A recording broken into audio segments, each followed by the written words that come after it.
ആകാശവാണി.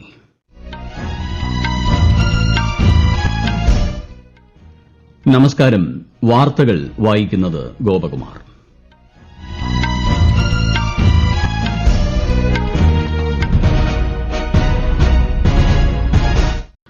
പ്രധാന വാർത്തകൾ. രാഷ്ട്രപതി ദ്രൌപദി മുർമുവിന്റെ ഗുജറാത്ത് സന്ദർശനത്തിന് തുടക്കം. ഏകതാ പ്രതിമയിൽ രാഷ്ട്രപതി പുഷ്പാർച്ചന നടത്തി. മഹാകുംഭമേള ഐക്യത്തിന്റെ മഹായജ്ഞമാണെന്നും ഇന്ത്യൻ സംസ്കാരത്തെ ഇത് സമ്പന്നമാക്കുന്നതായും പ്രധാനമന്ത്രി നരേന്ദ്രമോദി. ആഗോള വെല്ലുവിളികളെ അതിജീവിച്ച് ഇന്ത്യ വളർച്ചയുടെ പാതയിൽ മുന്നേറുകയാണെന്ന് ധനമന്ത്രി നിർമ്മല സീതാരാമൻ. മനുഷ്യ വന്യജീവി സംഘർഷം ലഘൂകരിക്കാനുള്ള നടപടികൾ വിലയിരുത്തുന്നതിന് മുഖ്യമന്ത്രി പിണറായി വിജയന്റെ നേതൃത്വത്തിൽ ഇന്ന് ഉന്നതതല യോഗം ചേരും. രഞ്ജി ട്രോഫി ക്രിക്കറ്റ് ഫൈനലിൽ കേരളം വിദർഭയെ നേരിടുന്നു. വാർത്തകൾ വിശദമായി. രാഷ്ട്രപതി ദ്രൌപദി മുർമുവിന്റെ 4 ദിവസത്തെ ഗുജറാത്ത് സന്ദർശനത്തിന് തുടക്കമായി. ഏകതാ പ്രതിമ സന്ദർശിച്ച രാഷ്ട്രപതി സർദാർ വല്ലഭ്ഭായ് പട്ടേൽ പ്രതിമയിൽ പുഷ്പങ്ങൾ അർപ്പിച്ചു. ഏകതാ നഗറിലെ കാനന സവാരിക്ക് ശേഷം കെവദിയയിലെ നൈപുണ്യ വികസന കേന്ദ്രവും രാഷ്ട്രപതി സന്ദർശിച്ചു. അഹമ്മദാബാദിലെ നാഷണൽ ഇൻസ്റ്റിറ്റ്യൂട്ട് ഓഫ് ഡിസൈനിന്റെ 44ാമത് ബിരുദദാന ചടങ്ങിൽ ശ്രീമതി മുർമു ഇന്ന് പങ്കെടുക്കും. 430ഓളം വിദ്യാർത്ഥികൾ രാഷ്ട്രപതിയിൽ നിന്ന് ബിരുദം സ്വീകരിക്കും.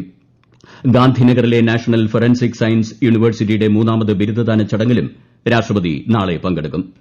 തുടർന്ന് ഭുജിലെ സ്മൃതിവൻ ഭൂകമ്പ സ്മാരകവും ശ്രീമതി മുർമു സന്ദർശിക്കും. മഹാകുംഭമേള ഐക്യത്തിന്റെ മഹായജ്ഞമാണെന്ന് പ്രധാനമന്ത്രി നരേന്ദ്രമോദി. ഇന്ത്യ സ്വന്തം പൈതൃകത്തിൽ അഭിമാനിക്കുന്നതായും പുതിയ ഊർജ്ജത്തോടെ മുന്നേറുകയാണെന്നും അദ്ദേഹം ബ്ലോഗിൽ കുറിച്ചു. മഹാകുംഭമേളയിലെ ജനപങ്കാളിത്തം ഇന്ത്യൻ സംസ്കാരത്തെ സമ്പന്നമായി നിലനിർത്തുന്നതിന് അടിത്തറ പാകുന്നതായും പ്രധാനമന്ത്രി പറഞ്ഞു. മഹാകുംഭമേളയ്ക്ക് ഇന്നലെയാണ് പ്രയാഗ്രാജിൽ സമാപനമായത്. 45 ദിവസത്തിനിടെ 66,21,00,000-ലേറെ തീർത്ഥാടകർ ഇതിൽ പങ്കെടുത്തു. മഹാകുംഭമേളയ്ക്കായി ഇത്തവണ 16,000-ഓളം ട്രെയിനുകൾ സർവീസ് നടത്തിയതായി കേന്ദ്ര റെയിൽവേ മന്ത്രി അശ്വിനി വൈഷ്ണവ്. 4,50,00,000 തീർത്ഥാടകരാണ് റെയിൽവേയുടെ സേവനം പ്രയോജനപ്പെടുത്തിയത്. 5,000 കോടി രൂപ നിക്ഷേപത്തിൽ 2.5 വർഷം നീണ്ട മുന്നൊരുക്കങ്ങൾ റെയിൽവേ നടത്തിയതായും അദ്ദേഹം പ്രയാഗ്രാജിൽ മാധ്യമങ്ങളോട് പറഞ്ഞു. 21-ലധികം മേൽപ്പാലങ്ങളും അണ്ടർപാസുകളും മഹാകുംഭമേളയ്ക്കായി നിർമ്മിച്ചതായും ശ്രീ അശ്വിനി വൈഷ്ണവ് വ്യക്തമാക്കി. रेलवे का जो कोऑर्डिनेशन रहा उसका भी बहुत लाभ मिला. इस सबसे जो सीखने को मिला है, टीम पूरा उसका एक एनालिसिस भी करेगी और किस तरह से रेलवे के जो ऑपरेशंस मैनुअल्स हैं उनके अंदर एक परमानेंट चेंज लाने के लिए भी व्यवस्था करेंगे. इस महाकुंभ से जो लर्निंग आई है उस लर्निंग को हम देश के हर जगह क्राउड जहां पर भी अचानक पैसेंजर्स का सर्ज आता है उसको हम संभाल सके, उसको ढंग से मैनेज कर सके. ആഗോള വെല്ലുവിളികളെ അതിജീവിച്ച് ഇന്ത്യ വളർച്ചയുടെ പാതയിൽ മുന്നേറുകയാണെന്ന് ധനമന്ത്രി നിർമ്മല സീതാരാമൻ. വ്യാപാരവും സാങ്കേതികവിദ്യയുമാണ് പുതിയ ലോകക്രമത്തെ നിർണ്ണയിക്കുന്നതെന്നും ഇതിൽ ഇന്ത്യയും പങ്കാളിയാകണമെന്നും ധനമന്ത്രി ചൂണ്ടിക്കാട്ടി. ആഗോളക്രമം വികസിത രാഷ്ട്രങ്ങളാൽ നിർണ്ണയിക്കപ്പെടരുതെന്നും ന്യൂഡൽഹിയിൽ മാധ്യമസമ്മേളനത്തെ അഭിസംബോധന ചെയ്തുകൊണ്ട് ശ്രീമതി സീതാരാമൻ പറഞ്ഞു. ആഗോള വിതരണ ശൃംഖല നേരിടുന്ന വെല്ലുവിളികളെക്കുറിച്ചും ധനമന്ത്രി അഭിപ്രായങ്ങൾ പങ്കുവച്ചു. ഭോപ്പാൽ ദുരന്ത മേഖലയിൽ നിന്നും വിഷമാലിന്യങ്ങൾ നീക്കം ചെയ്യുന്നതുമായി ബന്ധപ്പെട്ട മധ്യപ്രദേശ് ഹൈക്കോടതി ഉത്തരവിൽ ഇടപെടാൻ വിസമ്മതിച്ച് സുപ്രീംകോടതി. വിദഗ്ധ അഭിപ്രായം പരിഗണിച്ചാണ് ഹൈക്കോടതി തീരുമാനം കൈക്കൊണ്ടതെന്നും കോടതി നിരീക്ഷിച്ചു. 377 ടൺ വിഷമാലിന്യമാണ് യൂണിയൻ കാർബൈഡ് ഫാക്ടറിയിൽ നിന്നും പിതാംബൂർ വ്യവസായ മേഖലയിലേക്ക് കോടതി നിർദ്ദേശപ്രകാരം മാറ്റിയത്. മനുഷ്യ വന്യജീവി സംഘർഷം ലഘൂകരിക്കാൻ സ്വീകരിക്കുന്ന നടപടികൾ വിലയിരുത്തുന്നതിന് മുഖ്യമന്ത്രി പിണറായി വിജയൻ വിളിച്ച ഉന്നതതല യോഗം ഇന്ന് ചേരും. സെക്രട്ടേറിയറ്റിൽ നടക്കുന്ന യോഗത്തിൽ വനം, ധനകാര്യം, തദ്ദേശ സ്വയംഭരണം തുടങ്ങി വിവിധ വകുപ്പ് മന്ത്രിമാർ പങ്കെടുക്കും. ചീഫ് സെക്രട്ടറി, സംസ്ഥാന പോലീസ് മേധാവി, സംസ്ഥാന ദുരന്ത നിവാരണ അതോറിറ്റി മെമ്പർ സെക്രട്ടറി എന്നിവരും യോഗത്തിൽ സന്നിഹിതരാകും. സംസ്ഥാനത്ത് അടുത്തിടെ വർദ്ധിച്ചുവരുന്ന വന്യജീവി അക്രമങ്ങളുടെ പശ്ചാത്തലത്തിലാണ് യോഗം. ഈ വാർത്തകൾ ആകാശവാണിയിൽ നിന്ന്. ആകാശവാണി വാർത്തകളും വാർത്താ അധിഷ്ഠിത പരിപാടികളും all India radio news Thiruvananthapuram YouTube ചാനലിലും at all India radio news Thiruvananthapuram Facebook പേജിലും AIR ന്യൂസ് തിരുവനന്തപുരം ഇൻസ്റ്റഗ്രാം അക്കൌണ്ടിലും അറ്റ് AIR ന്യൂസ്_TVM X ഹാൻഡിലും ലഭ്യമാണ്. തിരുവനന്തപുരം മെഡിക്കൽ കോളേജ് ആശുപത്രിയിൽ ചികിത്സയിൽ കഴിയുന്ന വെഞ്ഞാറമൂട് കൂട്ടക്കൊലപാതക കേസ് പ്രതി അഫാന്റെ അറസ്റ്റ് പോലീസ് രേഖപ്പെടുത്തി. അഫാന്റെ ആരോഗ്യനില തൃപ്തികരമാണെന്ന് മെഡിക്കൽ കോളേജിലെ ഡോക്ടർമാർ അറിയിച്ചതിനെ തുടർന്നാണ് നടപടികൾ ആരംഭിച്ചത്. വെഞ്ഞാറമൂട് സ്വകാര്യ ആശുപത്രിയിൽ ചികിത്സയിൽ കഴിയുന്ന അഫാന്റെ മാതാവ് ഷെമിയുടെ മൊഴിയും പോലീസ് ഇന്ന് രേഖപ്പെടുത്തിയേക്കും. മത്സ്യത്തൊഴിലാളി സംഘടനകൾ ആഹ്വാനം ചെയ്ത തീരദേശ ഹർത്താൽ സംസ്ഥാനത്ത് ആരംഭിച്ചു.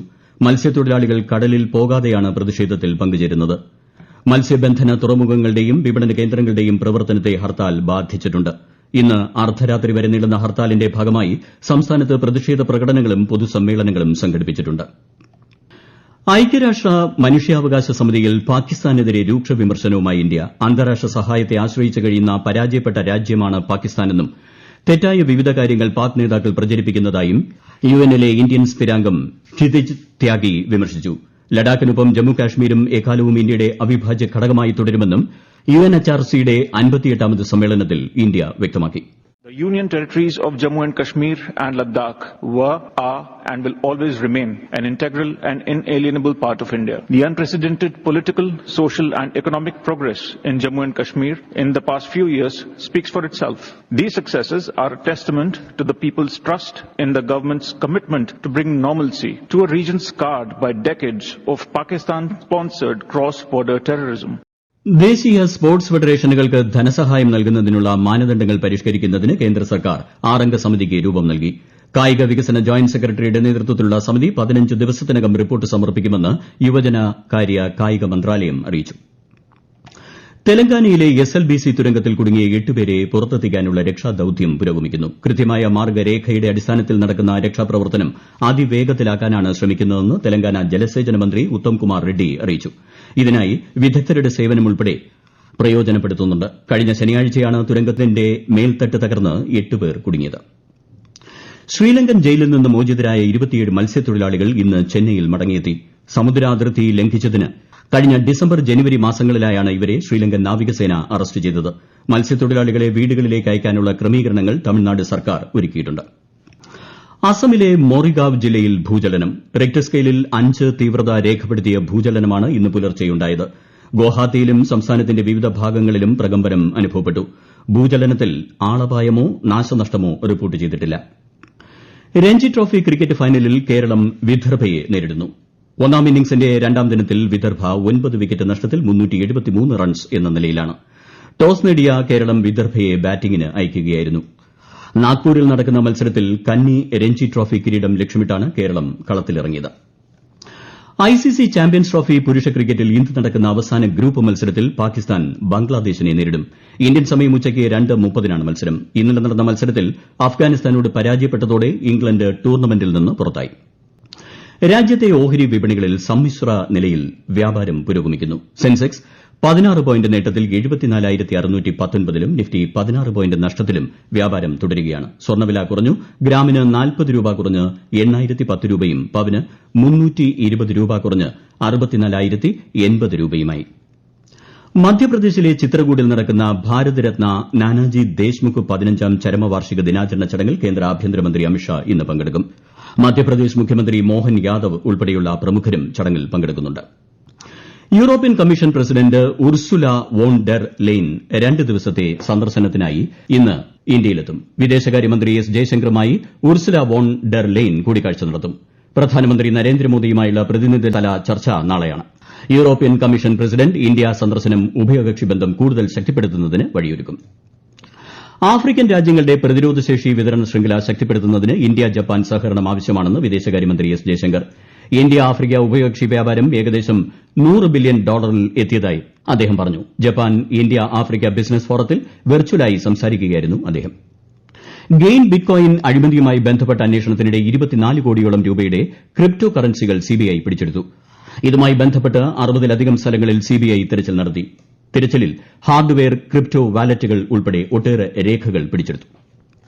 പ്രധാന വാർത്തകൾ വീണ്ടും. രാഷ്ട്രപതി ദ്രൌപദി മുർമുവിന്റെ ഗുജറാത്ത് സന്ദർശനത്തിന് തുടക്കം. ഏകതാ പ്രതിമയിൽ രാഷ്ട്രപതി പുഷ്പാർച്ചന നടത്തി. മഹാകുംഭമേള ഐക്യത്തിന്റെ മഹായജ്ഞമാണെന്നും ഇന്ത്യൻ സംസ്കാരത്തെ ഇത് സമ്പന്നമാക്കുന്നതായും പ്രധാനമന്ത്രി നരേന്ദ്രമോദി. ആഗോള വെല്ലുവിളികളെ അതിജീവിച്ച് ഇന്ത്യ വളർച്ചയുടെ പാതയിൽ മുന്നേറുകയാണെന്ന് ധനമന്ത്രി നിർമ്മല സീതാരാമൻ. മനുഷ്യ വന്യജീവി സംഘർഷം ലഘൂകരിക്കാനുള്ള നടപടികൾ വിലയിരുത്തുന്നതിന് മുഖ്യമന്ത്രി പിണറായി വിജയൻ വിളിച്ച ഉന്നതതല യോഗം ഇന്ന് തിരുവനന്തപുരത്ത്. രഞ്ജി ട്രോഫി ക്രിക്കറ്റ് ഫൈനലിൽ കേരളം വിദർഭയെ നേരിടുന്നു. വാർത്തകൾ കഴിഞ്ഞു. അടുത്ത വാർത്താ പ്രക്ഷേപണം വൈകിട്ട് 6:30.